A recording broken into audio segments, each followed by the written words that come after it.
Hola, muy buenos días. Nosotros somos estudiantes de la Universidad Autónoma del Carmen en la licenciatura en Educación Física y Deporte de la Facultad de Ciencias de la Salud de la materia de Anatomía y Fisiología del Movimiento, a cargo de la docente doctora Lorena Saleta Morales, integrantes de equipo Kevin Jordan Ramírez Moreno y su servidora Frida Damas Pérez.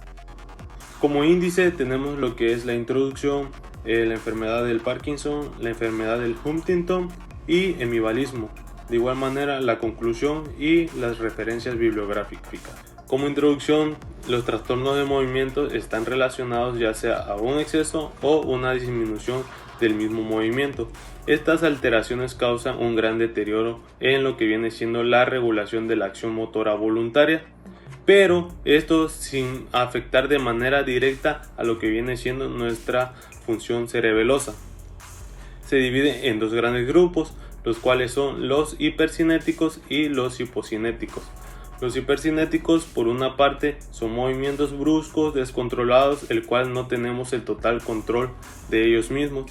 Y por otra parte, los hipocinéticos son movimientos mucho más rígidos, más lentos y sin tanta fluidez. Continuamos con la enfermedad del Parkinson. Pero, ¿qué es el Parkinson? El Parkinson es un trastorno neurodegenerativo crónico y progresivo que afecta principalmente a lo que viene siendo el movimiento de todo nuestro cuerpo. ¿Cómo ocurre? Ocurre cuando las neuronas de una parte del cerebro, llamadas sustancias negras, que son las que producen la dopamina, en este caso se deterioran o, en todo caso, mueren. ¿Cómo se manifiesta el Parkinson?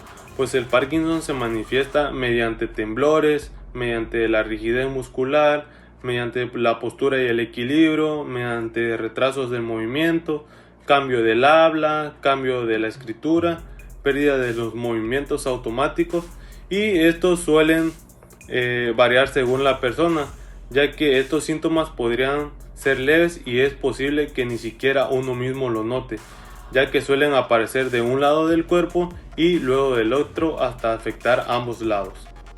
Se desconoce totalmente la causa de lo que viene siendo el Parkinson, pero hay varios factores que pueden influir, como lo que vendría siendo los genes y los factores ambientales. Los genes, pues hay varios cambios genéticos específicos relacionados en la enfermedad del Parkinson, pero son raros salvo que algún miembro de tu familia lo tenga. Por otra parte, los factores ambientales pues vendría siendo la exposición a ciertas toxinas u otros factores ambientales que podrían aumentar el riesgo de tener esta enfermedad. Por otra parte, los factores de riesgo que existen en la enfermedad del Parkinson son la edad, la genética, el sexo masculino y la exposición a toxinas. Pues la edad mayormente le da a personas de 50 años para arriba.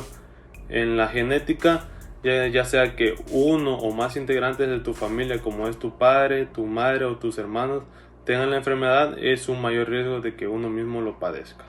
En el sexo masculino, pues mayormente le da a un gran porcentaje de hombres esta enfermedad y a un mínimo porcentaje de mujeres. Y como exposición a toxinas, la exposición continua a herbicidas y pesticidas que podrían aumentar ligeramente a padecer esta enfermedad. No hay prevención como tal para la enfermedad del Parkinson, ya que se desconoce su causa, aunque estudios recientes han demostrado que se podría combatir con lo que es el ejercicio físico, cafeína y medicamentos. En este caso, el ejercicio físico aeróbico está relacionado con un menor riesgo de desarrollarla. Por otra parte, la cafeína, algunos estudios muestran que la relación entre el consumo de bebidas de cafeína, como lo es el café y el té, ayudan a disminuirla, y de igual manera en los medicamentos, algunos como el ibuprofeno y las estatinas. 2. Huntington. La enfermedad de Huntington es un trastorno genético causado por un gen defectuoso en el cromosoma 4. Este gen produce una proteína llamada huntingtina que, cuando muta, provoca el deterioro de las células cerebrales. La enfermedad es autosómica dominante, lo que significa que si uno de los padres tiene el gen defectuoso, existe un 50% de probabilidades de transmitirlo a sus hijos. ¿Qué nos quiere decir esto? Que si uno de nuestros familiares llegase a padecer esta enfermedad, hay una probabilidad de que las siguientes generaciones puedan padecerlo, ya que es una enfermedad genética. Síntomas de la enfermedad de Huntington. Se divide en 3 categorías: motores, cognitivos y psiquiátricos. Síntomas motores. Movimientos involuntarios.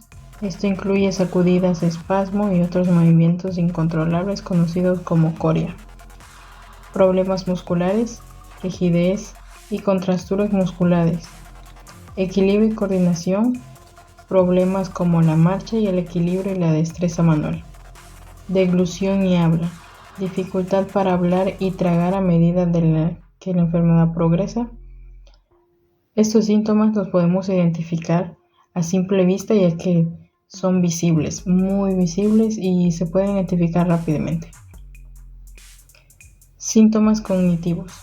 Dificultad para concentrarse, lapsos de memoria, olvidar información y tener problemas para recordar eventos, desafíos de resolución de problemas, alteración de juicio, tomar malas decisiones y dificultades para comprender conceptos. Este tipo de síntomas se enfocan más en lo que es problema de la mente, al pensar, al no poder concentrarse o estar distraídos. Síntomas psiquiátricos: depresión, tristeza persistente, pérdida de interés en las actividades y fatiga. Irritabilidad frecuente, cambios de humor y frustración. Conductas obsesivo-compulsivas, repetir pensamientos o acciones. Etapas del Huntington. Existen 3 etapas. La etapa temprana, que son los síntomas que suelen ser leves y pueden incluir cambios leves en la coordinación, movimientos involuntarios, menores y cambios cognitivos y psiquiátricos, pero son sutiles. Ahora sí que en esta etapa es donde ya tenemos la enfermedad, pero aún no se nos desarrolla completamente, sino como vaya avanzando es que vamos a ir sintiendo los síntomas. La segunda etapa, que es la etapa intermedia, los síntomas se vuelven más pronunciados, las dificultades motoras aumentan, lo que dificulta la realización de las tareas, y el deterioro cognitivo se hace más evidente y los síntomas psiquiátricos pueden intensificarse. Ahora sí que este es un antes de la etapa 3, que ya es cuando ya empezamos a sentir un poco de rigidez en nuestros músculos, ya se nos dificulta un poco más que antes y pues así va avanzando constantemente. Y la etapa 3, que es la etapa tardía, los síntomas motores se vuelven graves y provocan una importante dificultad para hablar y deglución. Las funciones cognitivas se deterioran aún más y los síntomas psiquiátricos pueden persistir o empeorar. Aquí es cuando ya tenemos la etapa 3, ya tenemos la enfermedad, ya se nos dificulta movernos más, ya no tenemos un control de nuestro cuerpo, por lo que hace más difícil la realización de actividades diarias. Ya necesitamos de tener a alguien que nos ayude a realizarlos, porque pues por nosotros mismos ya no podemos hacerlo.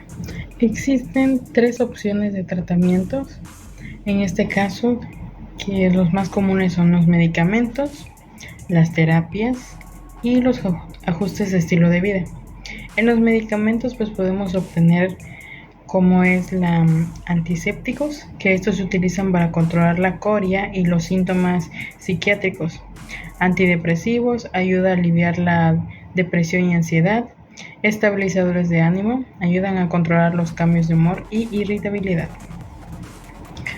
Segundo punto, que son las terapias. La terapia física ayuda a mantener la movilidad, el equilibrio y la coordinación. Terapia ocupación ayuda a adaptar las actividades diarias para mantener la independencia. Y la terapia del lenguaje, que aborda las dificultades del habla y la deglución, así como también los ajustes de estilo de vida, como es la nutrición. Consiste en una dieta equilibrada para mantener el peso y la nutrición, ejercicio, actividad física, que nos ayuda para regular y mejorar la salud general, O los grupos de apoyo. Unirse a grupos de apoyo para recibir apoyo emocional y social. 3. Hemivalismo. Es un movimiento descontrolado e involuntario en una mitad del cuerpo de una manera que no es rítmica ni coordinada y viene de una lesión o del nivel nervioso.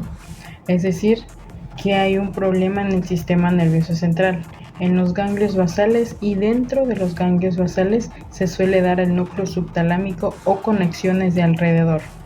Por lo que al tener esta lesión en la zona del cerebro tendremos esos movimientos repentinos y sin coordinación de una mitad del cuerpo. No es una enfermedad degenerativa y solo afecta una mitad del cuerpo. ¿Qué tipo de accidente cerebrovascular causa el hemivalismo? El hemivalismo es generalmente causado por un accidente cerebrovascular que afecta a una pequeña área debajo de los ganglios basales llamado núcleo subtalámico. Este núcleo es aquel que nos ayuda a controlar los movimientos voluntarios. Cuando el núcleo subtalámico se daña, se produce una sobreactividad en las vías motoras, lo que resulta en movimientos hemivalísticos. ¿Qué nos quiere decir esto? Que cuando nuestro núcleo llegase a dañarse, hay una alta posibilidad de que ya no podamos tener control de nuestros movimientos, ya que pues el núcleo es ahora sí que la parte central del cerebro, que es el que nos ayuda a tener control sobre ellos. Si este se llegase a dañar, pues ahora sí ya no teníamos control sobre ellos. Causas del hemivalismo. Suele estar relacionado con lesiones en el núcleo subtalámico, un componente de los ganglios basales que es fundamental para la regulación del movimiento, como es una carrera, los accidentes cerebrovasculares hemorrágicos o isquémicos que afectan el núcleo subtalámico son la causa más común. Traumatismo, una lesión básica en el cerebro puede alterar el núcleo subtalámico. Infecciones. Ciertas infecciones pueden provocar inflamación y daños en las estructuras cerebrales. Tumores. Los crecimientos en los ganglios basales o cerca de ellos pueden ejercer presión y provocar síntomas. Diagnósticos del hemivalismo. Existen dos tipos más comunes, que es el análisis de sangre para medir los niveles de hormonas, tiroides y azúcar en la sangre. Imágenes del cerebro como la resonancia magnética o la tomografía computarizada. Que estos nos ayudan a buscar los tumores o evidencia de un accidente cerebrovascular. Gracias a estos diagnósticos podemos observar más detalladamente si el paciente tiene algún problema y poder tratarlos a tiempo. Tratamiento del hemivalismo. Dicha alteración puede desaparecer luego de varios días, pero si este se mantiene durante varias semanas, se utilizan fármacos como los antipsicóticos para ayudar a suprimir este trastorno. Otros medios de tratamiento son la toxina botulínica y los antidopaminérgicos. El abordaje de la fisioterapia en esta alteración del movimiento se enfoca en recuperar la movilidad y funcionalidad de los segmentos afectados. Para ello se utilizan técnicas como el método BWAT, el método de Roth, la terapia de Bochta o el método de Cadbat, además de las movilizaciones pasivas en el paciente, entre otros. Ahora sí que este tipo de tratamientos nos ayudan a recuperar nuestra movilidad, tal vez no de todo bien, pero aprender a vivir con ella o adaptarse a ella. Conclusión. Los trastornos del movimiento comprenden un grupo diverso de afecciones neurológicas que afectan la capacidad de controlar el movimiento corporal, ya sea por exceso o por disminución del movimiento. Estos trastornos como el Parkinson, la distonia o los temblores esenciales pueden tener un impacto significativo en la calidad de vida del paciente.